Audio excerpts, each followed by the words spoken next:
Hello my dear student, আজকে vector quantity for physics এর part 17 এর ভিডিওতে আমরা পড়বো ক্রস প্রোডাক্ট অফ ভেক্টর, বা এটাকে বলে ভেক্টর প্রোডাক্ট। কি ব্যাপারটা না, তোরা ফিজিক্স পড়তে গিয়ে এরকম কিছু কোয়ান্টিটি দেখবি, যেই কোয়ান্টিটি গুলো কি হয় না, দুটো কোয়ান্টিটি আমি ভেক্টর কোয়ান্টিটি দুটো মাল্টিপ্লাই করলে আমি একটা ভেক্টর কোয়ান্টিটি পাই। কি করে পাই না, ক্রস প্রোডাক্ট করে পাই। যেমন দুটো ভেক্টর কোয়ান্টিটিকে মাল্টিপ্লাই করে যদি আমরা স্কেলার কোয়ান্টিটি পাই, সেটা ডট প্রোডাক্ট করে পাই। এরকমই ক্রস প্রোডাক্ট করে আমরা দুটো ভেক্টর কোয়ান্টিটিকে মাল্টিপ্লাই করে আমরা একটা ভেক্টর কোয়ান্টিটি পাই। ফরসে ধর দুটো, একটা এ ভেক্টর আর একটা বি ভেক্টর, ঠিক আছে? এই যে এ ভেক্টর আর হচ্ছে এটা বি ভেক্টর, এদের মধ্যেকার স্মলার অ্যাঙ্গেলটা হচ্ছে থিটা, যেমন দেখিয়েছিলাম। এবার তাহলে এই দুটোকে যদি আমি ক্রস মাল্টিপ্লাই করি তাহলে আমার আসবে সি, ঠিক আছে? সি একটা ভেক্টর। এবার এই ভেক্টরটার ম্যাগনিটিউড কত হবে? ম্যাগনিটিউড হবে এ ভেক্টরের ম্যাগনিটিউড বি ভেক্টরের ম্যাগনিটিউড ইন্টু এদের মধ্যেকার অ্যাঙ্গেলের সাইন থিটা, ঠিক আছে? আগেরটা ডট প্রোডাক্টের ক্ষেত্রে কোসাইন এসেছিল, এর ক্ষেত্রে সাইন আসবে, ঠিক আছে? এবার এটা তো ভেক্টর, সেটা একটা ভেক্টর, এর না হয় ম্যাগনিটিউডের গল্পটা হয়ে গেল। এবারে ডিরেকশন কি করে বার করব? ডিরেকশন বার করার জন্য আমাকে সবার ডান হাত আছে, আমাকে রাইট হ্যান্ডটা নিতে হবে, ডান হাতটা নিতে হবে। ডান হাতটা কি করব? ডান হাতের এই যে থাম বা বুড়ো আঙুল যেটাকে বাংলায় বলে, সেটা বাদ দিয়ে বাকি সবকটা আঙুল কার্ল করব।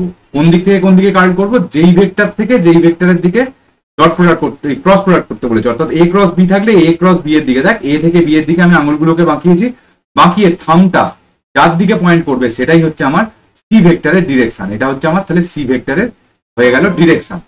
বুঝতে পারলি গল্পটা? এবার ধর এইখানে আমার এ ভেক্টর দেওয়া আছে আর এখানে বি ভেক্টর দেওয়া আছে। এই যে ছবিটায় দেওয়া আছে সেইটা আমরা কেমন ভাবে করব? সেইটা করার জন্য আমি একটা ছোট্ট পেজের সাহায্য নেবো। এখানে আমি আগে থেকে একটা এ ভেক্টর আর একটা বি ভেক্টর এঁকে রেখেছিলাম, আর এই হচ্ছে আমার থাম, ঠিক আছে? চলো তাহলে একটু বোঝা যাক ব্যাপারটা কি। আচ্ছা দেখ, তোরা দেখতে পাচ্ছিস হয়তো এই যে এটা হচ্ছে আমার, এই যে এইটা হচ্ছে আমার এ ভেক্টর, এটা হচ্ছে আমার বি ভেক্টর, ঠিক আছে? এইটা, এই লাইনটা এ ভেক্টর, এই লাইনটা বি ভেক্টর, এটা এই দিকে পয়েন্ট করেছে, এটা এই দিকে পয়েন্ট করেছে। আশা করছি ব্যাপারটা দেখতে পাচ্ছিস। এবার আমি যদি এ ক্রস বি করতে যাই, এ ক্রস বি করতে যাই, তাহলে আমাকে দেখ হাতটা এ থেকে বি এর দিকে এইরকম ভাবে কার্ল করতে হচ্ছে। আর আমার থামটা কোন দিকে? আমার হাতটা এইভাবে কার্ল করছে আমি, আমার থামটা হচ্ছে আমার দিকে, আমার মুখের দিকে, ঠিক আছে? অর্থাৎ পেজের যেন ভেতর দিকে ঢুকে যাচ্ছে। এই যে এটা হচ্ছে আমার এ ভেক্টর আর এটা হচ্ছে আমার বি ভেক্টর, এই জন্য আমি এ থেকে বি এর দিকে কার্ল করছি। এ থেকে বি এর দিকে কার্ল করলে থামটা আমার দিকে পয়েন্ট করছে, অর্থাৎ পেজের ভেতরের দিকে পয়েন্ট করছে। যদি পেজটাকে রাখি পেজের ভেতরের দিকে পয়েন্ট করছে। আবার দেখ, এইটা যদি আমার এ ভেক্টর হয়, এটা যদি বি ভেক্টর হয়, তাহলে আমি যদি বি ক্রস এ করতে যাই, তাহলে আমাকে রাইট হ্যান্ডটা এরকম ভাবে নিতে হবে, রাইট হ্যান্ডটা এরকম ভাবে। তখন আমার থামটা কি? থামটা দেখ পেজের বাইরের দিকে পয়েন্ট করছে, অর্থাৎ তোর দিকে পয়েন্ট করছে। থামটাকে আমাকে এইভাবে রাখতে হবে, রাইট হ্যান্ডের থামটাকে, ঠিক আছে?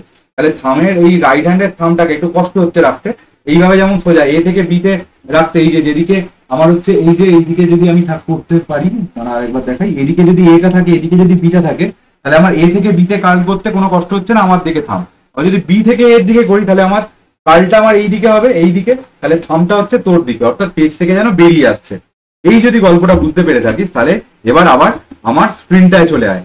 এখানে ধর এটা নিচের দিকে দেওয়া আছে আর বিটা উপরের দিকে দেওয়া আছে, ঠিক আছে?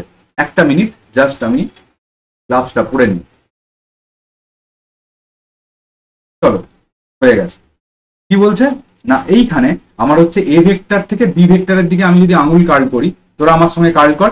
এ ভেক্টর থেকে বি ভেক্টরের দিকে কার্ল করলে আমার হবে হচ্ছে এই রকম, এ থেকে বি এর দিকে কার্ল। তাহলে আমার আঙুলটা পয়েন্ট আউট করছে কার দিকে? পয়েন্ট আউট করছে বাইরের দিকে। অর্থাৎ এটা হচ্ছে এ থেকে যদি এ ক্রস বি, এই ছবিটা অনুযায়ী যদি আমি এ ক্রস বি করি, এ ক্রস বি করি, তাহলে আমার যে ভেক্টরটা পাওয়া যাবে সেটা কি? সেটা হচ্ছে আউটওয়ার্ড। মানে পেজ থেকে দেখ এই যে এ ক্রস বি করছি, এ ক্রস বি করলে আমার আঙুলটা বাইরের দিকে বেরিয়ে যাচ্ছে। এবার যদি আমি করি বি ক্রস এ, আমি কি করতে চাইছি এখন? বি ক্রস এ, বি ক্রস এ যদি করতে চাই, তাহলে আমাকে কার্লটা এইভাবে করতে হবে, এই যে এইভাবে করতে হবে কার্লটা, এইভাবে, ঠিক আছে? কার্লটা করলে আমার ভেতরের দিকে, তাহলে এইটা চলে আসছে আমার ইনওয়ার্ড।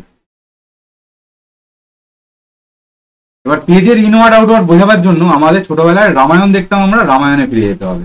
এই হচ্ছে রামের তীর, এইখানে হচ্ছে পিছন দিকে এরকম পালক টালক লাগানো থাকতো আর সামনের দিকে তীরটা। এবার যা তোর দিকে যদি তীরটা ছুটে আসে, অর্থাৎ পেজ থেকে বাইরের দিকে ছুটে আসে তীরটা, তাহলে তীরের তুই এই পয়েন্টটা দেখতে পাবি। এটা হচ্ছে আউটওয়ার্ড যখন ছুটে আসবে তীরটা, পেজের আউটওয়ার্ড যখন ছুটে আসবে, ঠিক আছে? তাহলে আমার এই একটা জাস্ট পয়েন্ট দেখতে পাবো।